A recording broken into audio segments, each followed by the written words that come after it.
working on is, are you aware of how many kids are like working illegal child labor on cacao farms? I think last time I was on here, we talked about how I sell chocolate. Yes. Yeah. Do you know that there's over 1 million kids that work in illegal child labor on cacao farms? Wow. Yeah. Where? In West Africa. So Cote d'Ivoire and Ghana, which is where like majority of the world's cacao comes from. That's there's rampant child labor. You can ask Perplexity. I'd love for you to pull up data so we can see it, that I'm not just making it up.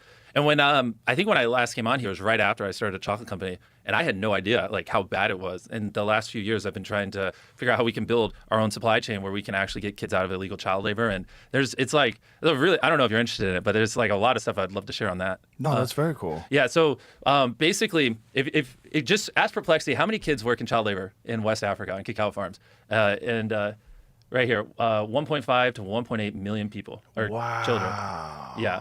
It's pretty wild, and I had no idea. And like it's like been like this for decades, and so it's so normalized in the chocolate industry that when I would talk to other people who work at chocolate companies or execs, they're just like, yeah, it just kind of is what it is. It's how it works. And so that's just how they get their chocolate, period. Yeah, I mean, it's not all the labor. It's around, 46% of the labor. So if you were to work with, how it works is like there's well over 1 million farms in those areas, and you don't buy from farms because they have no leverage. So farms form cooperatives. So like these 100 farms will gather, aggregate their beans so they have a little leverage, and they'll sell it to you. So you buy it from a cooperative, and statistically, 46% of those farms will have child labor. Some won't, some will. And so you're buying at a cooperative level. And so when I went to all the biggest distributors and everyone, that does all the sourcing for cacao, and I was like, so is there any way I can pay a premium and not have little kids work on my farms?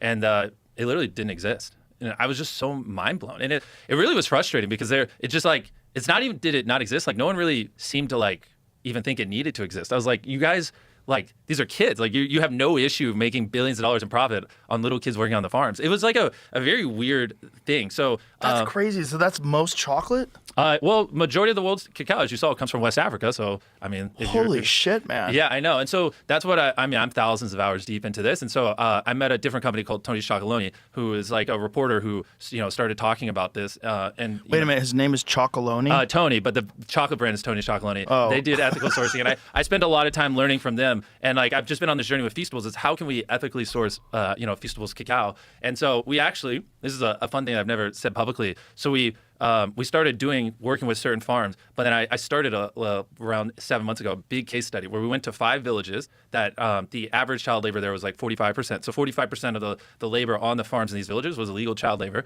And we went on the doors and we collected every single data point. We knocked on every door.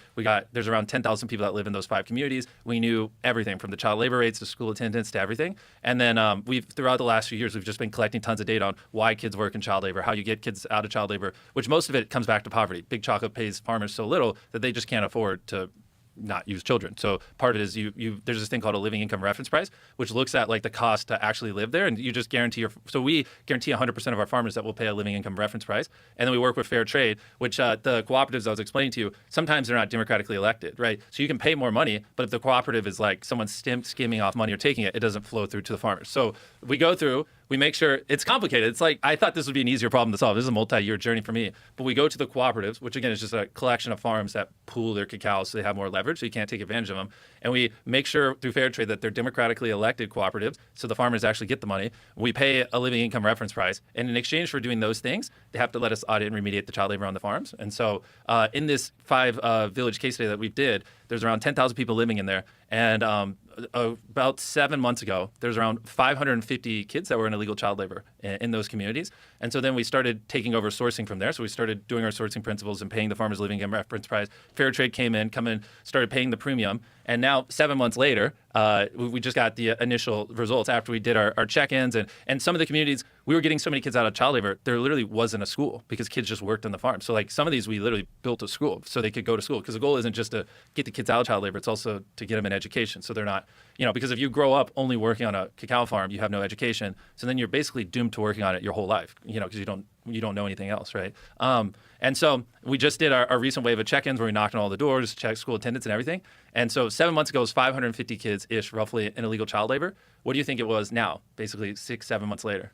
I don't know how many. We were able to get a 90% reduction and get it to where there's only like around 50 still in child labor with our first check-in. And now we constitute a kid remediated out of child labor with 2 check-ins. So that was just the first one. So technically by our books, they wouldn't be fully remediated because, there might have been an accident or whatever. So we like to double check it to make sure things are accurate. So we'll do another check-in in the future. So they're not technically officially remediated, but it just shows that like it's possible to reduce the child labor in these areas like dramatically, right? Like if you were to apply the things we did there, but macroly across the whole country, I mean, you're talking, you could get swarms of hundreds of thousands of kids out of illegal child labor. And so the big wave I've been doing or been on is like, step one is I have to prove it's possible. So then we can start, I like most people like you, they just have no idea that there's this much rampant child labor in chocolate. I had no idea until you brought it up. I know, which is like crazy. And it's like, it honestly, it really frustrates me because no one has any idea. And like everyone's just kind of cool with it. And I think part of the problem too is if you were to Google it, they use like confusing language or they're like, yeah, this is our ethical sourcing strategy. But at the end of the day, obviously, most cacao is going to big chocolate, and they can say they're doing all these things, but factually, there's all these kids in illegal child labor. So it's like, I mean, and no one's putting in the effort that you're doing. What you just said that. Yeah, and so that's amazing, man. Yeah, and well, that's what I'm really excited about, and I just wanted to mention it, because obviously you're the biggest podcast in the world, and I just want to educate people on it that it's fucking crazy when you're buying chocolate, and but yeah, I'm really excited though with what we're doing because we're essentially with Feastables building one of the most effective like systems for getting kids out of illegal child labor in the world. Like by the more cacao we're sourcing, the more we're able to pay a living income reference price and then audit the farms and then get the kids into schools. And it's pretty interesting. Like with that village, right now, it was a 90% reduction. It went from over 500 kids in illegal child labor down to 50. And obviously we're not done. We're going to keep over time trying to get those 50 out of child labor. But now imagine that if we can keep sourcing more cacao as we keep growing and we can keep getting more and more kids out of illegal child labor. And then eventually, because, I have over 1 billion followers across all my platforms, I can show these case studies and then just berate Big Chocolate into switching over because they make billions of dollars a year in profit. They don't have to use child labor. And, and I think step one is showing that it's actually possible to not use it because right now, technically, there's not really a way you could Well, I think what's really important is getting people to understand that that's happening. Exactly. And you talking about it right now people will be aware of it because I think the vast majority of people, me included, were not aware. I know. So then they hear it, they go, wait, hold on. What about this company that I'm buying chocolate from? Are they using child labor? And then And technically, I can never, like Feastables, I can't say it's child labor free because, it's not like I have security cameras on the farm. A kid could just walk on it and then, well, he lied, right? So I'll never be able to say that. We're doing everything we can to make it as ethically sourced as possible. And that's why I'm doing these case studies where I can literally factually show like people knocking on the doors, show like because obviously I know as I start to talk about this more, there's no doubt in my mind they're going to sue me because obviously Big Chocolate doesn't like the idea that people are learning that there's so many kids in illegal child labor. And because my megaphone's so big, they're going to want me to be quiet.